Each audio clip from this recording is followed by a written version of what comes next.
NDA के exam को लेकर के बच्चे सोच रहे हैं कि आखिर सवालों का जवाब जो है वो कैसे दिया जाए। तो हम इस वक्त मौजूद हैं करतार कोचिंग सेंटर में।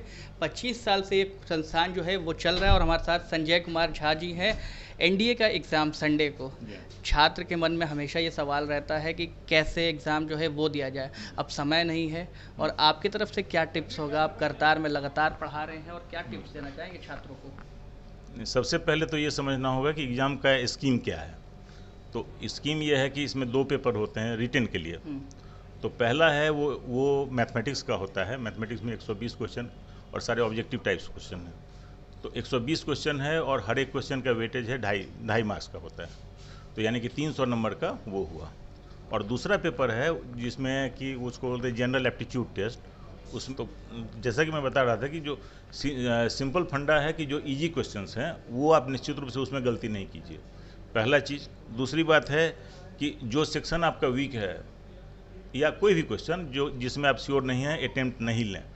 तीसरी बात है कि कहीं फंसे नहीं। जैसे मान लीजिए कोई क्वेश्चन सॉल्व कर रहे हैं, उसमें आप अटक गए किसी कारण से, तो निश्चित रूप से आगे बढ़ जाइए, क्योंकि अगर सारे हल्के क्वेश्चंस आपको सॉल्व करने हैं तो आपको पूरे क्वेश्चन के से पास करना होगा, सब क्वेश्चन देखना होगा, तभी आप सब क्वेश्चन सॉल्व कर सकते हैं। ताकि अगर टफ क्वेश्चंस हैं उसमें से आप बता रहे हैं कि जो आसान सवाल है, तो सब सेक्शन में से अगर आसान सवाल को अटेम्प्ट करते हैं छात्र तो क्या आसानी से क्वालिफाई कर पाएंगे इसको? हाँ, इस तरह से सेट होता है कि एक जनरल क्वेश्चन अगर मान लीजिए कर ले, ऐसे भी आप जैसा कि मैंने पहले बताया कि 50% पे बच्चे इसका रिटेन क्वालिफाई कर जाते हैं। तो निश्चित रूप से 50% क्वेश्चंस आसान होते हैं। तो उसमें क्या होता है कि जैसे किसी बच्चे का मान लिया मैथमेटिक्स बहुत ही वो स्ट्रांग पॉइंट है, तो उस पर अगर थोड़ा बढ़िया कर देगा तो इससे क्या होगा कि दूसरे सेक्शन पे उतना उसको लोड नहीं आएगा, मतलब वो ज़्यादा क्वेश्चन वो छोड़ के आसानी से बढ़ सकता है। क्योंकि छोड़ना इंपॉर्टेंट इसलिए है क्योंकि जैसा मैंने कहा कि निगेटिव मार्किंग्स बहुत ज़्यादा है, तो वो इसलिए बड़ी तेज़ी में सेलेक्ट करना होगा। कम से कम शुरू से लेकर अंत तक सभी क्वेश्चन को देखना पड़ेगा। वो नज़र से जब तक नहीं गुजरेगा तब तक हल्का और भारी आप कैसे सेलेक्ट कर पाइएगा। तो वही है कि आप तेज़ी में कीजिए और उस चीज़ को अपना जो वो टारगेट है उस पर ध्यान रखिए। आप कई सालों से देख रहे हैं लगातार पेपर जो है एनडीए के होते रहे, इस बार क्या उम्मीदें हैं आपकी कि पेपर इस बार कैसा आने वाला है? नहीं, क्या हुआ है कि जैसे कोरोना वगैरह के बाद से जितने भी एग्ज़ाम्स हुए हैं, जितनी भी एजेंसी ने एनटीए ने लिया या यूपीएससी ने लिया है, तो एक एवरेज क्वेश्चन देते हैं जो थोड़ा सा ट्रिकी होता है।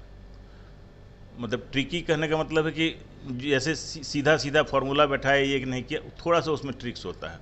तो और बहुत आसान क्वेश्चन जो कि पहले ट्रेडिशनली ये पूछा जाता था, अब ऐसे क्वेश्चन किसी भी एग्जाम में नहीं पूछे जाते। तो एक एवरेज आपको, जैसे मान लीजिए सिंपल सा एग्जांपल लीजिए ना कि जैसे साइंस का कोई स्टूडेंट है तो उसका फिजिक्स है बढ़िया, केमिस्ट्री है बढ़िया, बायो उतना बढ़िया नहीं हो सकता है, तो वो सेक्शन पर ज़्यादा ध्यान देगा।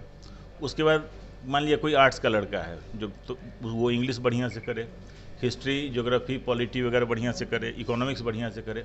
तो अपना सेक्शन उसको ढूंढ लेना है और उसके हिसाब से उस पर अटैम्प्ट लेना है, तभी ये होगा। और अपनी कमजोरी को निश्चित रूप से समझना है और गलत अटैम्प्ट कभी भी नहीं लेना है, क्योंकि आपका जो मार्क्स आप अर्जित कर चुके हैं उसमें से खोना पड़ता है। आखिरी सवाल हमारा संजय जी की करतार की तरफ से क्या शुभकामनाएं आप दे रहे हैं सभी छात्रों को? सभी छात्रों को ढेर सारी शुभकामनाएं। ये बहुत ही इम्पोर्टेंट एग्ज़ाम है, काफ़ी ध्यान से दीजिएगा, क्योंकि जान रहे हैं कि आपका पूरा करियर बदल जाएगा। आप एक दिन में समाज के हीरो बन जाएंगे। ये बहुत ही इम्पोर्टेंट है, क्योंकि आर्मी में ऑफिसर बनना न से एक तो पहली बात है कि आप देश की सेवा करते हैं, तो ये बहुत ही इंपॉर्टेंट चीज़ है। हर व्यक्ति के मन में लालसा होती है कि देश की सेवा करें, और उसके साथ साथ बहुत ही अट्रैक्टिव करियर है। आप जैसा कि आप जानते होइएगा कि इसका स्टार्टिंग जैसे लेफ्टिनेंट पोस्ट है, तो उसमें 75,000 उसका स्टार्टिंग सैलरी है, ये मिनिमम। उसके अलावा जो पर्क्स वगैरह हैं वो अलग, उसके अलावा कैंटीन वगैरह की सुविधा, ढेर सारी सुविधाएँ हैं, और एक लाइफस्टाइल भी बड़ी डायनामिक होता है। तो ये बहुत ही बड़ा अपॉर्चुनिटी है। और दूसरी बात जो बहुत इम्पोर्टेंट है कि लड़कियों को, चूँकि लड़कियां हैं, वो काउंसिलिंग वगैरह मैनेजमेंट में आज तक अपना ये वो कहते हैं ना परचम झंडा गाड़ चुकी हैं, लेकिन देश की सेवा में या कहेंगे शौर्य दिखाने में अभी तक उसका वो स्किल को हम लोग नहीं परख पाए थे।